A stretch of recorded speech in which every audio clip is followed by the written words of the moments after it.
जब world war 2 हो रहा था और बड़े बड़े देश अपने ग्लोबल आर्म की टेस्टिंग कर रहे थे, ऐसे में अमेरिका का एक जगह Nevada test and training range चर्चा में आया। तब 1947 में यूएफओ जैसी चीज यहाँ पर दुर्घटनाग्रस्त हो गई थी और ऐसा लोगों का मानना है कि उसमें से 2 एलियन उतरे थे जो लगभग 4 फीट के थे। ऐसा माना जाता है कि उन एलियंस की आज भी यहाँ पर लैब के थ्रू टेस्टिंग की जाती है।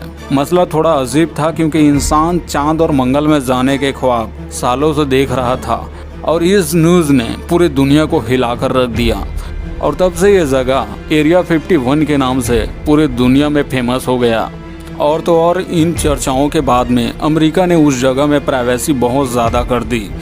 और तो और अमेरिका ने इस जगह के बारे में 1979 से पहले ये क्लेम किया था कि ये जगह मेनली प्लेस नहीं है, मतलब ये दुनिया में अस्तित्व में नहीं है। साल 1997 ये जगह चर्चा में आया था जब एक radio program coast to coast AM में एक अनजान आदमी इस रेडियो कार्यक्रम के बीच में आकर के ये क्लेम करता है कि इस एरिया 51 में कुछ अजीब चीज़ें हो रही है। मैं वहाँ पे काम कर चुका हूँ और इसको रोका जाना चाहिए क्योंकि इंसान खतरे में है।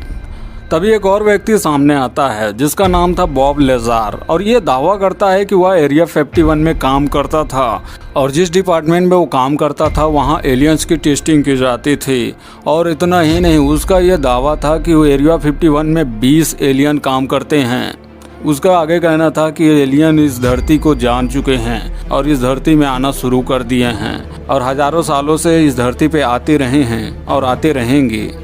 लेकिन अभी तक यूएसए की गवर्नमेंट इस क्लेम को मानने से इनकार कर रही थी और अभी तक ये दावा कर रही थी कि ऐसा कुछ नहीं है, यह केवल एयरक्राफ्ट टेस्टिंग प्लेस है और इसके अलावा कुछ और नहीं। लेकिन तभी कैलिफोर्निया के एक आदमी मैरी रॉबर्टसन ये क्लेम करते हैं कि एरिया 51 उसी ने बनाया है और एलियंस के आने की वजह से गवर्नमेंट ने उसको इस मिशन से अलग कर दिया।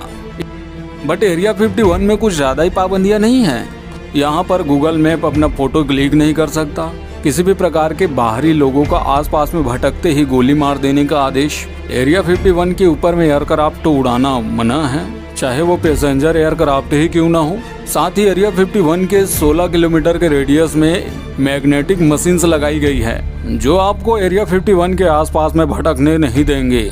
और अभी रुको, कुछ साल पहले बीबीसी की मीडिया यहाँ पर डॉक्यूमेंट्री बनाने के लिए गई थी जिसको अंदर जाने तो नहीं दिया गया और उन सब के खिलाफ में कानूनी कार्यवाही हुई, जुर्माना भी देना पड़ा। और आपको पता है कि इन सब के बाद में यूएसए की गवर्नमेंट सिर्फ इतना बोलती है कि ये एक प्राइवेट जोन है और इसकी प्राइवेसी बहुत ज़्यादा ज़रूरी है। बट यार हद हो गई, दुनिया में बड़े बड़े एडवांस वेपन टेस्टिंग एरिया है जहाँ पर इतने ज़्यादा पाबंदियाँ नहीं हैं। पिछले वर्ष एक सर्वे किया गया तो इस वोटिंग में जो रिजल्ट आया वो बहुत चौंकाने वाला था क्योंकि 60% यूएसए की जनसंख्या मानती है यहाँ पर कुछ अजीब है। लेकिन दुनिया के ज़्यादातर लोग यही मानते हैं कि एरिया 51 ऊपर से जितना शांत लगता है अंदर से है नहीं। अंदर में बड़े बड़े टनल्स बने हुए जहाँ पर कुछ खुफिया चीज़ें की जाती है जो इस दुनिया से छुपाई जाती है, चाहे सिक्योरिटी की वजह से हो चाहे कुछ और वजह से हो। दोस्तों, आपको क्या लगता है कि क्या अमेरिकी गवर्नमेंट ऐसा कर सकती है?